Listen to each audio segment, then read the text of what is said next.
El dato central confirmado de esta situación hoy es que efectivamente hablaron Putin y Trump. Una hora más o menos dice que duró la conversación. Y el Kremlin lo presentó como una charla franca y constructiva. Y esto no importa si fue franca y constructiva de verdad, importa la intencionalidad de lo que se dice. Vuelvo a insistir las diferencias con lo que sucedía en la época de Biden. Dijo que se habló de Irán, se habló de Ucrania y se señaló que ambos iban a mantener un contacto regular.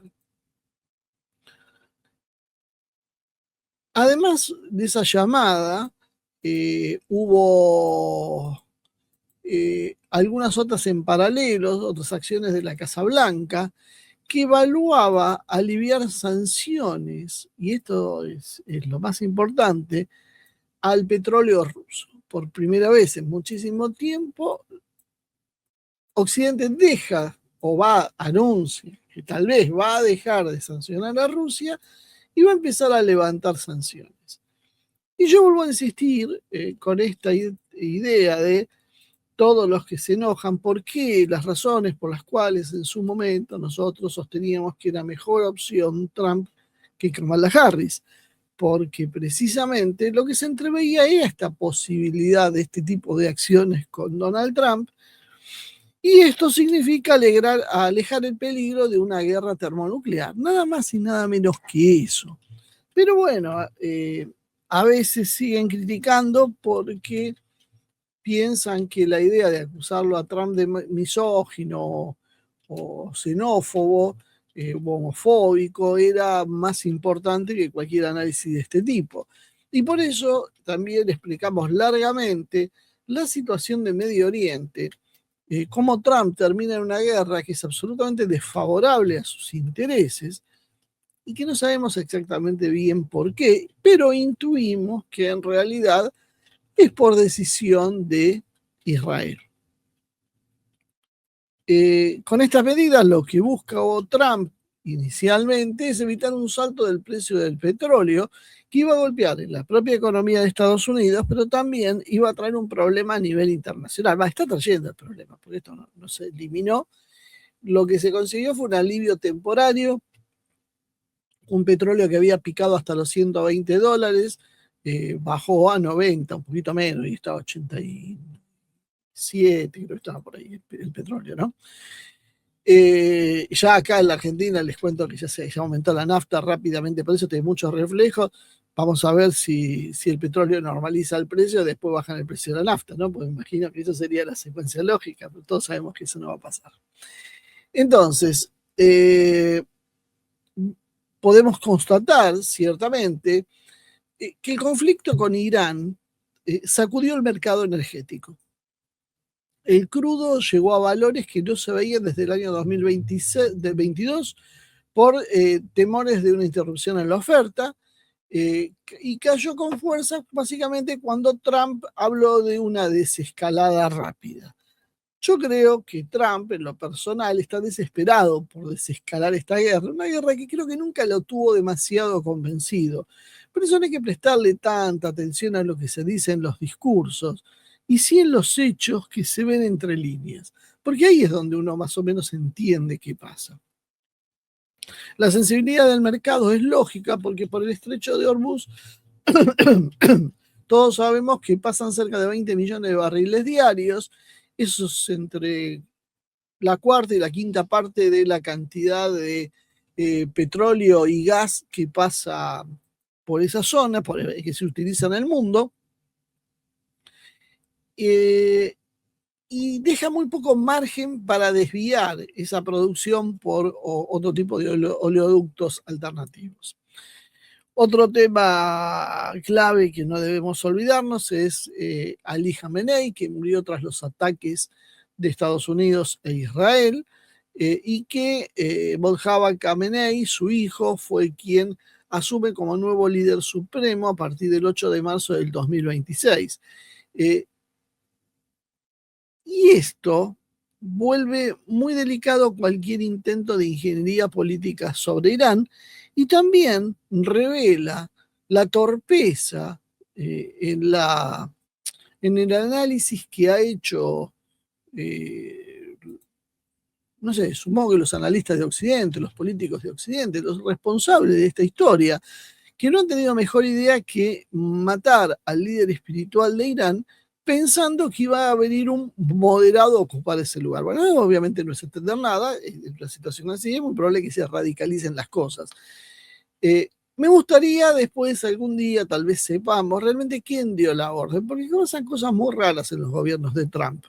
Lo mismo pasó en su momento con Soleimani. Acciones que son suicidas, que solo empujan a la guerra, que no le sirven a Estados Unidos, pero sin embargo se hacen igual, ¿no? Y uno pregunta quién las hace y por qué, y no sé, yo dirigiría la mirada hacia algún pequeño país que pueda estar interesado en que el conflicto no se resuelva, que ese es el problema y es la única explicación que tendría intentar matar a alguien como Khamenei. La guerra con Irán, en realidad, entonces escala y deja de ser solo un episodio que se pueda analizar desde el punto de vista militar, sino empieza a ser un proceso de reconfiguración del mercado mundial de hidrocarburos. Y ahí aparece Putin con dos ejes. Por un lado, afirmando que la crisis es la responsable de elevar fuertemente los precios del petróleo y hablando de los riesgos logísticos que significa este enfrentamiento, pero también advierte que si hay alguien que puede ser un estabilizador de la situación, si hay alguien que puede ser un proveedor confiable, si hay alguien que pueda ser una alternativa parcial, es precisamente Rusia. Si Europa o terceros países intentan reabrir sus rutas terrestres o contratos comerciales, encuentran en Rusia esa alternativa. Y esto encaja entonces con el dato externo de que Washington está evaluando medidas extraordinarias sobre el petróleo ruso para enfriar precios. Y fíjense qué curioso porque esto es algo que obviamente empieza a beneficiar a Rusia.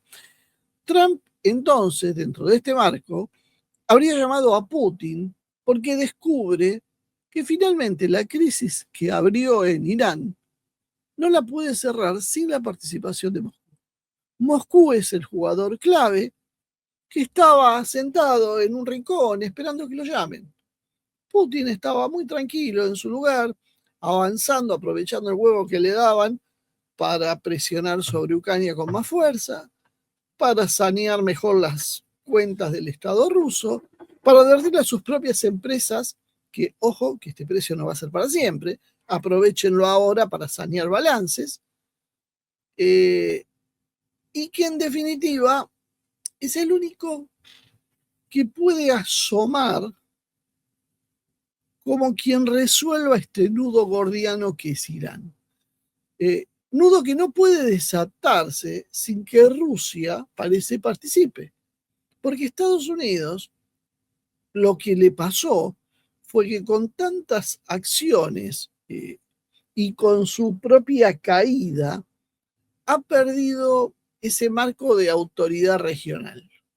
Entonces, el mercado energético básicamente se le empieza a escapar de control a Occidente y el único que tiene cierta capacidad de ascendencia, podríamos decir, y pedir moderación a Teherán en su respuesta, dado que Trump ya a partir del tercer o cuarto día ya deslizó la posibilidad de, bueno, ya destruimos todo lo que había que destruir, ya todo está corregido, ya no hace falta demasiado, falta básicamente que lo reconozca Irán, ponga un líder que a nosotros nos guste y a otra cosa.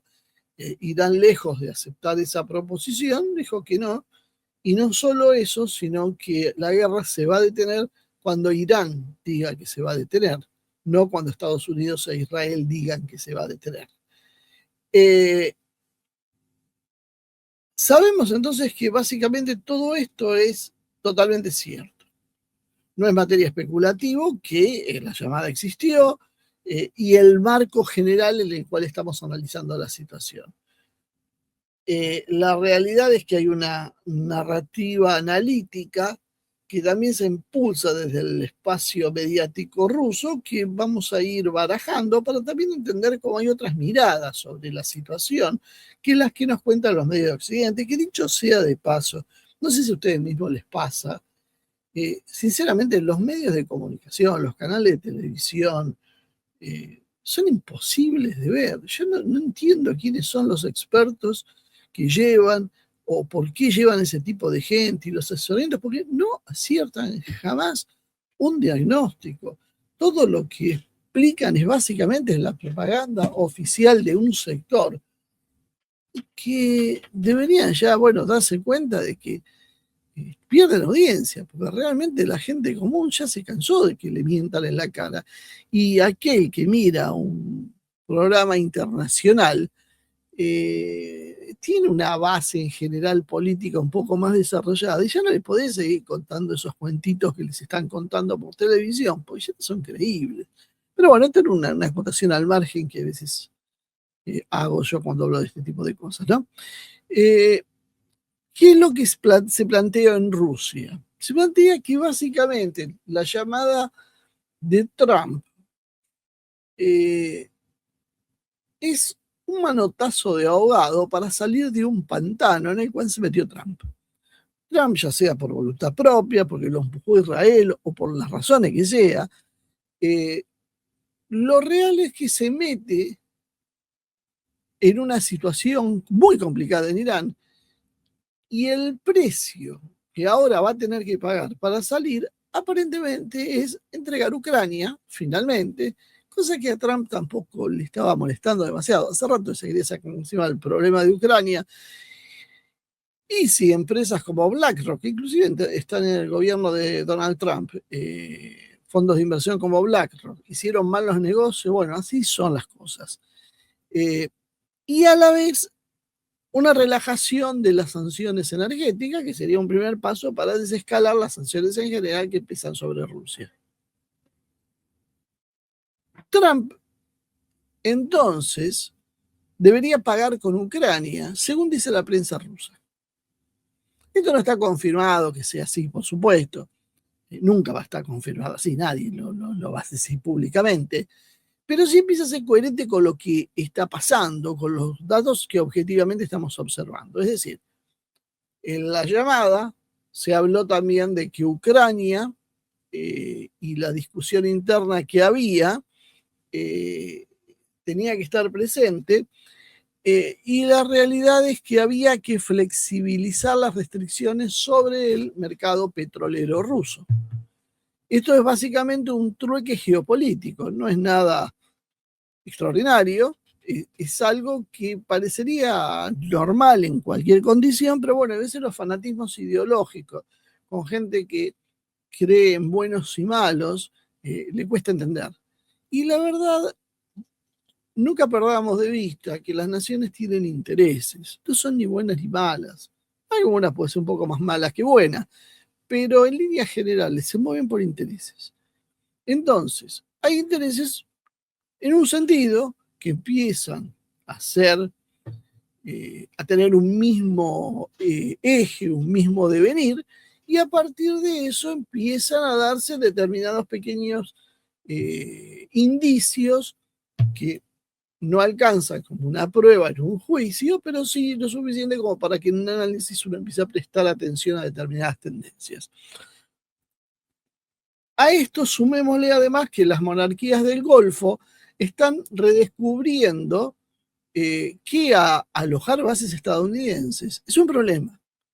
No les compra seguridad, como muchos creen, sino los convierte en blancos. Esto era cosa que antiguamente se sabía. Porque, por ejemplo, en Europa, en los años 80, hubo tantas movilizaciones en contra de la instalación de armas nucleares en las bases estadounidenses y había resistencia, porque los europeos de ese entonces, un poco más lúcidos que los actuales, decían, esto nos convierte en un blanco, esto no nos da seguridad, esto nos convierte en un blanco, porque ¿qué es lo que va a hacer la Unión Soviética? Va a atacar precisamente las bases enemigas que están en nuestro territorio, por lo tanto nosotros vamos a pagar las consecuencias. Pero bueno, la estupidez ideológica, como la del presidente argentino, lleva a no considerar este tipo de cuestiones y se pierde la racionalidad estratégica. Si las bases de Estados Unidos son nodos que se utilizan para los ataques, para la infraestructura energética y logística, básicamente es entonces un objetivo militar potencial. Entonces, el mercado empieza a descontar que esas bases son objetivos y que va a haber problemas entonces en los flujos y nodos regionales. 2 más 2, 4. Entonces, ahí es donde los medios rusos dicen, Trump nos llama rogando ayuda. Textualmente han publicado frases de este estilo, rogando ayuda. Y que básicamente Putin le habló a Trump con un tono disciplinador, firme, cálido a la vez, pero señalando los errores que había cometido Estados Unidos y la imprudencia de atacar a Irán. Por supuesto, nadie va a poder saber exactamente qué hablaron, si esto es posible o no, y cada bando lo presenta esto de la manera que más le sirve a su propaganda. Pero, dada la llamada, la duración, los temas tratados y la coincidencia temporal en la discusión con las sanciones y el petróleo, la cosa queda flotando, ¿no? Y si consideramos que Rusia apoyó militarmente a Irán en una forma decisiva, pues muchos reclaman, pero Rusia y China han sido claves para que la respuesta iraní funcione como funcione. Los mismos iraníes están diciendo que esta vez han mejorado muchísimo con respecto a la guerra anterior de los 12 días. Yo les vuelvo a contar a aquellos que dicen Rusia no hace nada, China no hace nada. Uno tiene que tener un misil, pero para que ese misil golpee el blanco adecuado y produzca el daño que se necesita, ese misil tiene que tener la capacidad de llegar a ese lugar. Tiene que tener la capacidad de localizar. Vos tenés que tener la capacidad de localizar el blanco, indicárselo al misil y esto hacerlo en tiempo real. Y esto no es un tema fácil. Esto requiere mucha capacidad de observación espacial. Y eso lo tiene Rusia y lo tiene China. Y eso es lo que le faltaba a Irán. Sin eso, Irán disparaba un poco con los ojos vendados, que fue lo que hizo en la primera guerra del Golfo. ¿Por qué ahora usa menos misiles? No es porque se quedó sin misiles, porque no necesita. Porque ahora tiene mucho más precisión. No tiene que tirar 100 misiles para que uno acierte en un blanco. Ahora tiene muchísima más precisión. Los misiles están mejorados los sistemas de guía y está mejorada la información. Por lo tanto, hay muchísima más precisión. Eso fue gracias a Rusia y también a China, que ha facilitado esa información. Por eso es que Trump lo llama a Putin, a decirle, basta, deja de pasarles esos datos, porque entonces están complicando la vida. Hay cálculos que hablan ya de que Irán destruyó el 25% de las fuerzas estadounidenses en la región. Trump tenía que saber que este llamado iba a ser usado como lo usa Rusia, como propaganda. Nos tuvieron que venir a llamar ahora a nosotros. Se metieron en este lío a espaldas nuestras, nos sancionaron, qué sé yo, y ahora no saben cómo salir. Y ahora nos llaman a nosotros a ver si podemos hablar con los iraníes y a ver cómo hacemos para encontrar una solución a este tema. Porque eso es lo que está pasando. Entonces, Trump tiene que saber que esto iba a pasar. Sabía que esto iba a pasar, pero a pesar de eso hizo la llamada. Entonces, ¿qué quiere decir? Que hay indicios de que la negociación está existiendo. ¿Cómo va a terminar? No lo podemos saber, porque puede abortarse en cualquier momento, porque si Israel consiguió llegar hasta este punto, puede también movilizar fuerzas para abortar este proceso. Pero evidentemente algo está sucediendo y algo dentro de estos marcos de razonamiento. La crisis energética a Rusia le está dando entonces nuevas palancas de negociación que antes no tenía, precisamente porque al desmadrarse la cuestión energética, Occidente lo necesita. El interés de Trump, entonces, está en evitar que la guerra con Irán siga escalando y se convierta en una crisis general del mercado energético, que se transforme básicamente en una hemorragia interna que destruya las capacidades, que destruya las perspectivas políticas de Estados Unidos, de una economía que se pueda relanzar, que la gente pueda estar mejor, y que esto se refleje en las elecciones ahora a fin de año. Entonces tenemos un problema generalizado que debe resolver Trump lo antes posible, y según también hay versiones en Occidente, asesores le están diciendo a Trump: ya hay que salir de Irán, porque la opinión pública estadounidense es muy negativa y perdemos las elecciones y después de esto terminas en un impeachment. Así que salí de una buena vez de Irán. ¿Cómo salir de Irán si Irán dice vamos a seguir la guerra? El costo de energía impacta en el costo de vida y es algo extremadamente sensible para la administración estadounidense, que necesita bajar los precios de cualquier manera antes de que lleguen las elecciones. Y ahí le queda todo servido en bandeja a Rusia, porque Rusia capitaliza la alza de precios, dado que vende sus productos a mejor precio, aunque Putin haya advertido que esto puede ser pasajero. Instala a Rusia otra vez como un actor de importancia geopolítica central, dado que para resolver la cuestión de Medio Oriente hay que hablar con Rusia, y para resolver la crisis energética, que es mundial, hay que hablar con Rusia, y además usa la crisis para romper parcialmente o gradualmente el cerco energético que habían hecho sobre Rusia, y que Rusia venía diciendo: bueno, nosotros vamos a seguir vendiendo en Asia. Pero si ustedes quieren, podemos volver a vender en Occidente. Hace falta que nos den determinadas condiciones. Y uno podía preguntarse, pero no, darle vuelta la espalda al mercado occidental y se vendiendo solo en Asia. Para Rusia no es tan buen negocio hacer eso, porque tiene que vender a precios más baratos y porque India y China exigieron descuentos. Y esto también son las miserias del mundo multipolar. En Rusia hay gente que está muy, muy descontenta con esto, porque dice: estamos como compañeros de ruta en un mismo enfrentamiento con Occidente, y en vez de ayudarnos por nuestro esfuerzo de guerra en Ucrania, nos dicen: bueno, pero entonces háganos un descuento. Y el más señalado en esta historia había sido la India.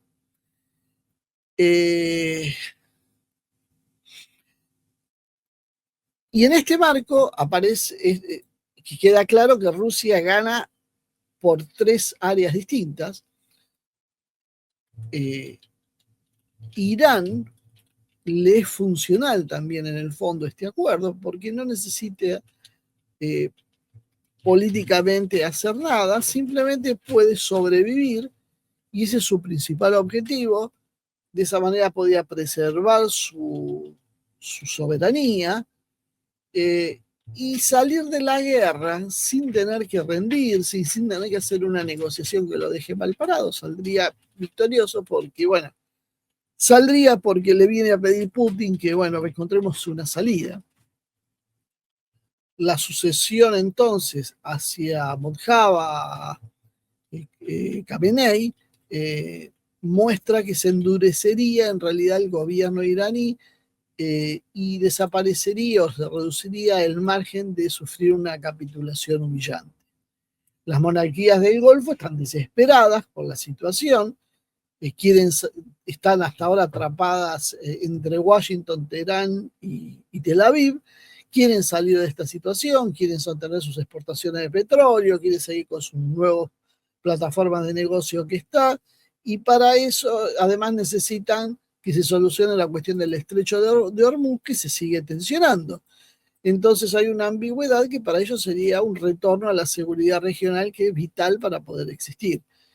En el fondo, Europa también se beneficiaría porque está ante una crisis dantesca, porque hay un shock energético que está sufriendo de lleno: el problema de Rusia, el problema petrolero, y además se ha visto forzada a reconocer que la solución pasa por Rusia. Mientras abjuraba de Rusia, Europa ahora tiene que esperar que Rusia solucione el problema que tiene, cuando estaban diciendo hasta hace poco que no iban a hacer absolutamente nada con Rusia, es más, que iban a ir a la guerra. Entonces, básicamente, esto pone en duda la propia política europea que siguieron hasta ahora, pero también les ofrece una solución económica y una viabilidad política de poder más o menos mantenerse, y tal vez sea el último bote salvavidas que pase. La guerra de Irán desordenó toda la cuestión energética, de seguridad y la política interna. Trump básicamente está descubriendo que esa crisis solo se puede cerrar con la participación de Rusia, y Rusia utiliza esa necesidad para decir, bueno, ok, a ver, solucionemos mi problema en Ucrania, solucionemos mi problema con la energía, solucionemos. Las bases y las garantías de Estados Unidos en el Golfo han quedado además dañadas como un activo político, y eso también es un tema a considerar. Básicamente hay un temor a que la cuestión de Ucrania se desmadre, y se necesita de alguna manera, o lo que quiere Rusia y lo que también va a aprovechar China, es para redibujar exactamente el mapa de poder global, cómo ya empezó a suceder esto con Ucrania. China, que es el gran ausente hasta ahora en este análisis, no aparece en el primer plano militar, pero sí aparece en el plano estructural. Beijing ha sido muy activo en esta guerra, condenó los ataques de Estados Unidos e Israel, pidió el cese del fuego, defendió la soberanía iraní, coordinó sus posiciones diplomáticas con Moscú y evitó comprometerse directamente en una intervención militar directa, pero hizo un apoyo dual. Es decir, China respalda a Irán, pero por ahora lo hace en el plano económico, sistémico, diplomático, pero no como un actor militar de entrada. Esa es la diferencia con Rusia. Entonces, China tiene también un enorme interés en que todo este sistema no colapse, porque recibe el 80% de la producción de petróleo iraní. O sea, básicamente Irán produce para China. Entonces, dejar caer a Irán es una complicación. Adquiere aproximadamente, el año pasado adquirió 1.400.000 barriles de petróleo diarios de crudo iraní. Eso da idea de la magnitud del compromiso que hay, ¿no?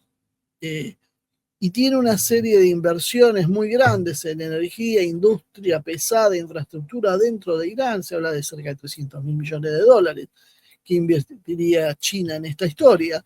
Entonces, bueno, vemos que los intereses son muy importantes. Beijing básicamente no se está moviendo por un romanticismo geopolítico, sino por interés directo, energético y comercial duro. Entonces, básicamente, ante un acuerdo entre Rusia y Estados Unidos, queda una posición expectante, porque con Rusia comparte el interés en frenar un cambio de régimen en Irán, o sea, que se mantenga el gobierno como está en Irán. Y también busca desgastar la primacía estratégica de Estados Unidos en Medio Oriente, ir sacando a Estados Unidos del Medio Oriente. Entonces, es interesante que la crisis se resuelva consultando al eje euroasiático, podríamos decir.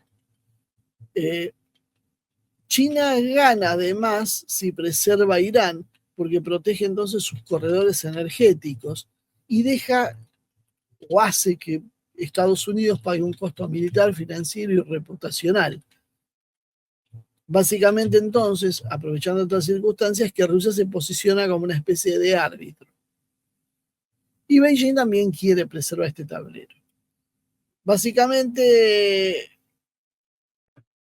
China aprovecha esta circunstancia porque, si bien le ha traído algunas complicaciones en materia energética, le ha permitido, o sea, y esto es un costo económico, la forma en que hizo Estados Unidos esta guerra, que es costosa, impopular, irregular y que está perdiendo, le sirve a China para presentarse a sí misma como un actor responsable. O sea, que es una potencia responsable. China que no anda haciendo guerras e invasiones como hace Estados Unidos. Es un país que defiende la soberanía de terceros países y es un socio económico indispensable para el sur global. Por lo tanto, Lo que China perdió en estabilidad o en economía lo gana en relato y en espacio diplomático. Entonces el balance generalizado no le es negativo. Hay un solo perdedor en esta contienda, es el Estado de Israel. Porque Israel necesita que la guerra continúe, porque no se puede quedar solo con un Irán victorioso en la región. Netanyahu insiste en que la campaña va a llevar algún tiempo. El canciller Saar dijo que no habrá un final automático ni apurado. Está metiendo toda la presión que puede para que la guerra continúe. ¿Por qué? Porque hay un problema central, es que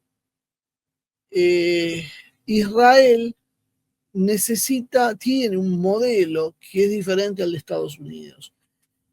Circulan versiones de que funcionarios israelíes reconocerían en privado que hay un problema, porque más allá de toda su capacidad de presión sobre Estados Unidos, hay un límite.